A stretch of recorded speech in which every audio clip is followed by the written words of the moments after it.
Baiklah, kembali lagi bersama kami di Liga Finansial. Kali ini kita akan membahas PT Puri Sentul Permai Tbk. Nah, atau saham KDTN. Ini ada direktur utamanya yaitu Kaverius Nursalin, kemudian ada direkturnya yaitu Irene Nursalim. Nah, ini semua Nursalim ya. Kalau kita di sini, nama kantor mereka ada di Bogor, tepatnya di kawasan industri Sentul, dan Suraya Raya di Babakan, Madang ya. Ini tepatnya di Sentul. Kita lihat perusahaan ini IPO kemarin tahun 2022. Seharusnya beberapa tahun sudah bisa nampak kinerjanya. Kita lihat apakah mereka cukup bagus atau gimana. Untuk lapangan keuangan kali ini nilainya itu dia 1 penuh, tapi bentuk itu dia rupiah. Kas dan setara kas kita lihat 16 miliaran sekarang menjadi 4 miliaran. Kurang cukup drastis nih. Utang usaha pihak berhasil oke, dan jadi gak ada persediaan dia meningkat kurang lebih sekitar 500-an jutaan.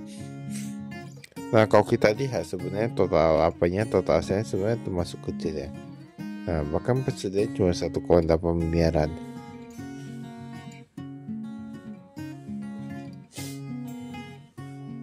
Ini total asetnya dari 75,6 sekarang menjadi 75 miliaran. Malah berkurang ya. Total hutangnya kita lihat dari 8 miliaran sekarang menjadi 7 miliaran. Nah, ini berarti dia ada penurunan kurang lebih sekitar 1,1 miliaran. Dan ekuitasnya kalau kita lihat meningkat kurang lebih 1 miliaran juga ya. Nah, ini masih oke lah ya ketika hutang yang berkurang, ekuitas yang bertambah. Pendapatannya mereka meningkat dari 31,1 miliaran sekarang menjadi 31,8 miliaran. Beban usahanya meningkat. Pendapatan lain-lainnya pun meningkat. Nah, kalau kita lihat di sini, ini mereka beban ini terlalu banyak sih. Beban terlalu banyak bagi beban langsung, dan ya labanya itu dia sedikit menurun ya. Kita lihat pembayaran kas kepada pemasok. Nah, dari 11,9 miliaran sekarang menjadi 10 miliaran. Nah, di sini kalau kita lihat dia pun berkurang juga untuk pembayaran kepada pemasok.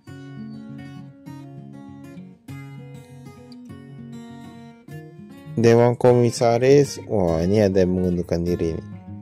Nah, ini kalau kita lihat, ini seharusnya mereka manajemennya itu perubahan besar-besaran. Mengapa? Bahkan sekeras komisaris independen pun bisa berubah. Nah, di saat yang bersamaan ternyata direkturnya juga mengalami perubahan. Nah, ini saya sudah mengerti ya. Ketika banyak sekali manajemen yang dia resign ataupun berubah atau gimana, itu berarti kan seharusnya ada masalah di dalamnya. Kalau kita bilang pensiun kan paling 1 orang aja atau gimana. Nah, ini ada beberapa orang. Tapi kita gak bisa katakan gitu juga ya, itu tergantung internal masing-masing perusahaan. Nah, jadi itu terserah mereka aja. Ini corporate secretary katanya Aan.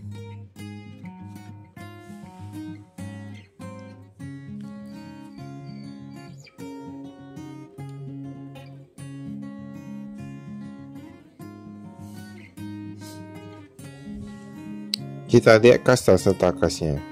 Kas yang di tangan dia sekitar 53 jutaan saja, dia menurun juga. Untuk yang total kasnya bahkan menurun cukup drastis.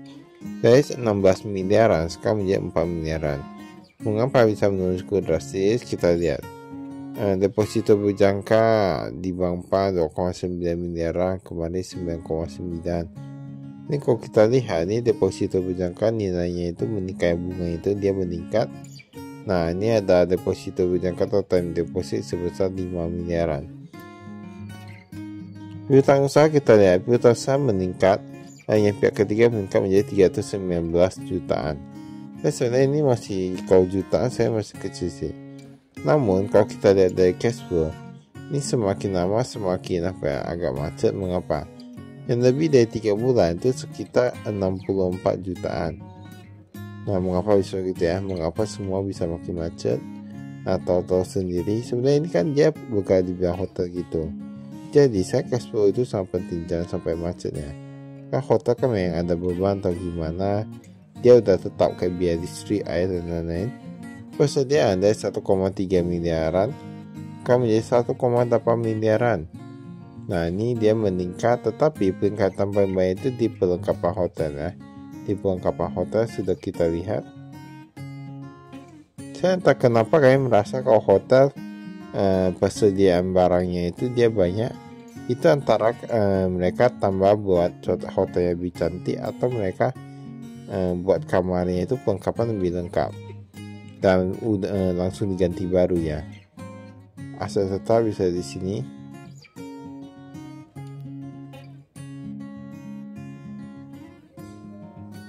Ini properti investasi.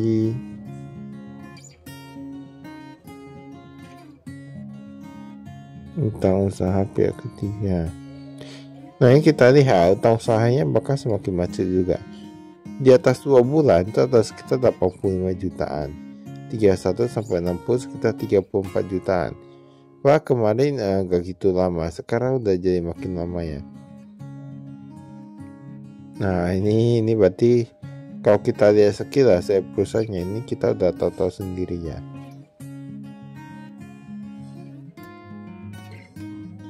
Nah, ini apa nih katanya? Oh, ini ternyata yang pinjaman perusahaannya ini ya. Nah, jadi kalau kita di laporan keuangan, kita bisa lihat juga maka pinjaman itu gimana. Nah, perusahaan memperoleh fasilitas pinjaman dari Bank Indonesia dengan jumlah plafon sebesar 22 miliaran dengan tujuan investasi.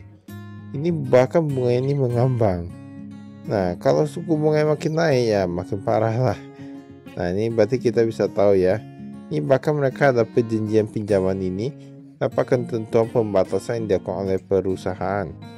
Dan rincian dilarang membubarkan perusahaan, mengubah bidang atau jenis usahanya, meminta dinyatakan pailit, mengubah bentuk hukum, dan lagi itu mengalihkan perusahaan ke pihak ketiga, mengeluarkan saham-saham baru atau menjual saham yang tak ada selama 50% saham mayoritas di perusahaan.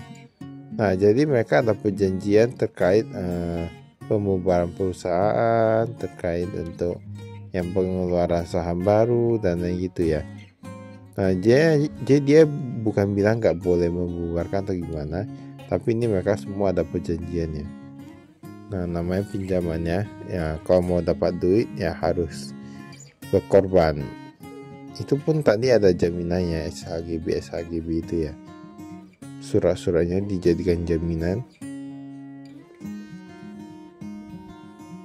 Pemegang saham paling banyak sekarang PT Putra Sakti 38%.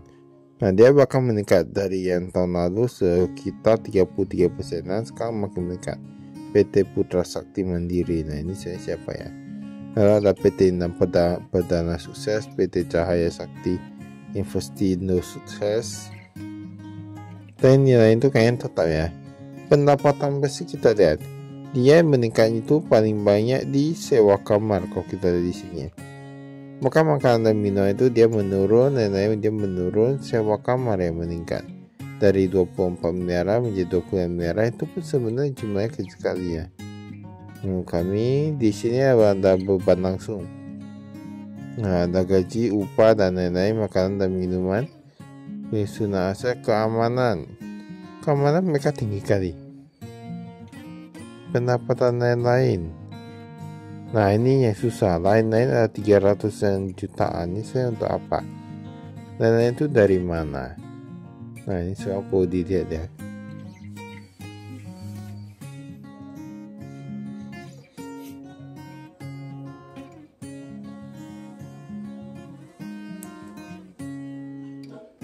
Baik, itu saya tekan. Sekian, terima kasih. Sampai stasiun.